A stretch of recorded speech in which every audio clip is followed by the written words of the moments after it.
তাতে পয়সা লাগবে না ঠিকই, কিন্তু হার্টটা ওদের ভালো আছে। বাহাদুর আরো বেশি সুস্থ আছে। এটা সঞ্জীবের জন্য আর অভিজিৎ চারের জন্য বেশি সুস্থ।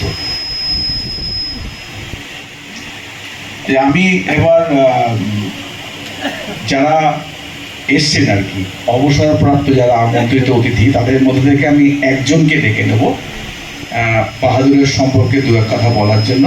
আমি কৃষ্ণেন্দু ভট্টাচার্যকে অনুরোধ করব কিছু বলার জন্য।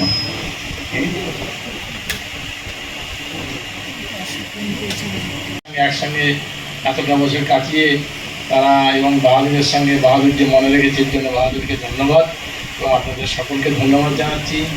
বাহাদুর শেখার আগ্রহ খুব ছিল, যেটা ও প্রথম অবস্থায় কেউ ডিসপেন্সারিতে এসে কিন্তু সব রপ্ত করতে পারে না, কিন্তু বাহাদুরের মধ্যে ছিল খুব প্রবণতা যাতে শিখতে পারি। সে হিসেবে আমরা যতটা পেরেছি ওকে সাহায্য করেছি, ও সেটা রপ্ত করেছে এবং নিষ্ঠার সঙ্গে সব কাজ সম্পন্ন করেছে। এই জন্যে আজকে ওর পরিস্থিতি এইখানে দাঁড়িয়েছে ও সুষ্ঠুভাবে সকলকে সুস্থভাবে সাপোর্ট দিয়ে সব কিছু করে এসছে। এই জন্য বাহাদুরকে ধন্যবাদ জানাচ্ছি। আর সকলকে ধন্যবাদ জানাচ্ছি যে আপনাদের সকলের সহযোগিতা এই অনুষ্ঠান সাফল্যের সঙ্গে অনুষ্ঠিত হতে চলেছে। এই জন্য সকলকে ধন্যবাদ। এইগুলো আমি আমার বক্তব্য শেষ। जीसी चंद्र शाह महाशय उपस्थित, हम लोग का respected assistant director ISDS Monish Mishra ji और मेरा साथी असिस्टेंट डायरेक्टर BN हेमरा, আপনাদের এখানে যারা উপস্থিত আছেন, আজ এই ইনস্টিটিউটটাকে কানায়, এই হলটা মোটামুটি কানায় কানায় ভর্তি আছে।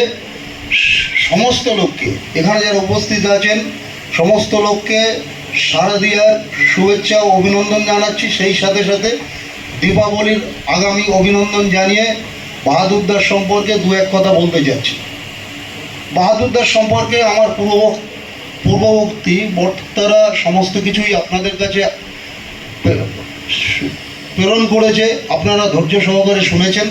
আমি সেটা দু একটা কথা ওনার সম্বন্ধে বলতে চাই। আজকের দিনে একটা কথা জোগাড় হয়েছে, মিম করছে। এই বাহাদুরদাকে আমাদের এই সঞ্জীব দাস আর এস্টাবলিশমেন্টের অভিজিৎ জার যেভাবে মিম করতো এখনকার মডার্ন ল্যাঙ্গুয়েজে, সেটা না চোখে দেখলে আপনারা কেউ অনুভব করতে পারবেন না। তা সত্ত্বেও দেখতাম লোকটা খুব ধৈর্য সহকারে তাদের সাথে হাসি ঠাট্টা করেই ব্যাপারটাকে উড়িয়ে দিত। আজকে অনেকেই ভাবছেন বা অনেকেই বলছেন অনুষ্ঠানটা খুব ভালো হচ্ছে, অনুষ্ঠানটা খুব ভালো হচ্ছে, সবই ঠিক আছে, এটা আপনাদের দিক থেকে সেটাই স্বাভাবিক। কিন্তু আমরা যারা অফিস থেকে পরিচালনা করছি, আমাদের দিক থেকে তাকালে সেটাকে একটা দুশ্চিন্তার একটা কালো ছায়া ফেলে যাচ্ছে। কারণ কালকের থেকে আমাদের একটা লোক কমে যায়, এই জায়গাটা আমরা ভাবছি। এবং আমরা বারবার এখানে আমাদের শ্রদ্ধেয় যে জয়েন্ট ডাইরেক্টর সাহেব আসছেন, উনি বারবার রিকুইজেশন দিচ্ছেন যে আমাদের এখানে লোক দেওয়া হোক, লোক দেওয়া হোক, লোক দেওয়া হোক। কিন্তু এখনও আমরা চেষ্টা করছি, জানি না সফল হব কি না। এর পরবর্তী মাসেও দেখা যাবে আরও দুজন চলে যাবে, সেখানেও অভাব। তো যাই হোক, যে প্রসঙ্গে বলার জন্য এখানে এসেছি সেটা হচ্ছে বাহাদুরদা। আপনারা একবারও ভাবতে পারেন যে লোকটার বাড়িতে একটা একদম জীবনের সবথেকে কাছের মানুষ, জীবন সঙ্গী, সেই মানুষটা যদি মারণ ব্যাধিতে আক্রান্ত হয় এবং সেটা যদি লেন্দি হয়, একবারও কি অনুভব করে দেখেছেন তার যন্ত্রণাটা কোথায়? সারাদিন বিভিন্ন জায়গায় বিভিন্ন রকমের কাজ করে এসে ক্লান্তি নিয়ে যখন ঘরে ফিরবো, তখন যদি দেখা যায় আমার কাছের মানুষটা ছটফট করছে যন্ত্রণায়, তখন একবার ভেবে দেখেছেন যন্ত্রণাটা কীরকম জায়গায় পৌঁছায়? তা সত্ত্বেও বাহাদুরদা সমাজের মঙ্গলার্থে, বিশেষ করে নেপালি সংগঠন যারা আছে আমাদের পশ্চিমবাংলায় এবং ভারতের বিভিন্ন কোণায় যারা পরিব্যাপ্তি আছে, তাদেরকে নিয়ে যেভাবে উনি সামাজিক কাজ করে গেছে, তার জন্য ওনাকে আমি নমস্কার জানাই এবং উনি তার জন্য আমার কাছে শ্রদ্ধেয়। যদিও আমি ওনাকে একবার দেখেছিলাম নেপালি কাউন্সিলরের সামনে ইকবালপুরে সন্ধ্যাবেলায়, উনি একটা কোট গায়ে দিয়ে, এরকম নয়, একটা কালো টুপি মাথায় ছিল, শীতের ভেতরে ওনাকে দেখেছিলাম ওখানে একটা সাংগঠনিক অনুষ্ঠানে উনি অনুষ্ঠান করে ফিরছে, আর আমি ওদিকে যাচ্ছি। সেদিন থেকেই আমি ওনার সম্বন্ধে অনেকটাই জানি। তবু উনি ছাড়াও যে বিভিন্ন সংগঠনের সাথে এবং নেপালেও যে উনি বারে বারে যেতেন বিভিন্ন সাংগঠনিক কাজে, সেটাও খুব মানে নেপালে যারা বসবাস করে এবং ভারতবর্ষে যারা বসবাস করে তাদের পক্ষে হিতকর এবং মঙ্গলজনক। ওনার তিনটে ছেলে গ্র্যাজুয়েট, এর ভেতর একটা উনি কোয়ার্টারে থাকতেন, ওনার একটা ছেলে বারান্দা থেকে পড়ে গিয়ে মাথাটা ফেটে যায় এবং অনেকদিন পিজি হসপিটালে থাকে। সেই সময় থেকেই ওনার সাথে আমার ক্লোজ রিলেশন হয় বা ক্লোজ পরিচিতি আসে। উনি এখানে আসেন, ওনার বাবা হরিচরণ কার্কি 1961 সালে অর্ডিন্যান্স ফ্যাক্টরিতে চাকরি করতে এখানে ঘুরতে আসছিল ওনার সাথীর সাথে দেখা করতে। ওনার বাবাই এখানে আমাদের প্রথম যে এমপ্লয়িজদের স্টাফ লিস্ট তৈরি হয় তার দ্বিতীয় নম্বর লোক হচ্ছে ওনার বাবা, যে 1961 সালে এখানে হারিকেন ধরিয়ে কাজ করে। পরবর্তীকালে বিভিন্ন স্টাফ আসে।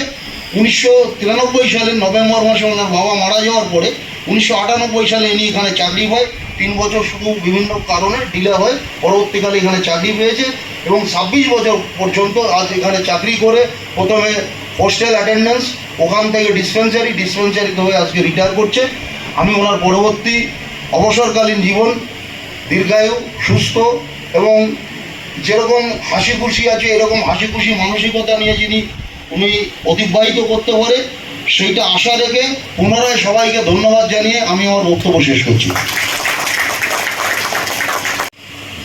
যে দীর্ঘ 26 বছরের যে তার কর্মজীবনের যে অভিজ্ঞতার কথা, দীর্ঘ 26 বছরে যাদের সঙ্গে সময় অতিবাহিত করলেন তাদের স্বয়ংসম্পন্ন সম্পর্কের কথা, আর আগামী দিনের আমাদের সম্পর্কে ছেড়ে যাওয়া কিছু কথা, এই তিনটি বিষয়ের সংমিশ্রণের উপরে আলোকপাত এবং তার ব্যক্তিগত জীবন সম্পর্কে কিছু কথা আমাদের সবার সঙ্গে শেয়ার করবার জন্য আমি আজকের অনুষ্ঠানের মুখ্য অতিথি শ্রী রাম বাহাদুর কার্কিকে এখানে আসার জন্য আমন্ত্রণ জানাচ্ছি।